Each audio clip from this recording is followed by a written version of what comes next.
د سوکنو تاڼې په حدود راجا غړې کې مسلح کسانو په یو پلار او زوی باندې ډزې کړې دي. په دې کې د پلار یې بچ شوی دی او زوی چې کوم دی هغه په دې کې مړ دی. ملزمان تښتېدلي دي. دې حوالې سره چې کوم اف ای آر درج شوی دی په هغې کې مدعي دی رحمان ولد بختیار ګل.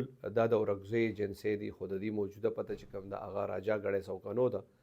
د مدعي پولیس ته ویلي چې دی او د ده زوی شهزاد بازار ته تللي و. هغې نه پس دی کور ته را روان و. په لاره کې کور سره نږدې مسلح کسانو په دې باندې ډزې کړې دي.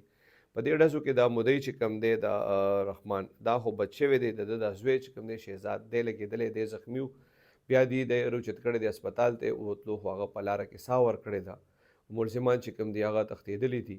د پولیس ته ویلي دي چې یاره د ملزمانو او د دوی په منځ کې د جایداد تنازع را روانه ده. په دغه وجه باندې دی دا زوی چې کوم دی دا وژلی شوی دی. د سوکنو تاڼې پولیس وینا دا ده چې د څلورو ملزمانو خلاف د قتل او د اقدام قتل اف ای آر درج کړی دی او په دې کې تفتیش هم شروع کړی دی او دې کې چې کوم ملزمان دي د هغې د ګرفتارۍ دپاره کوششونه هم جاري کړي دي.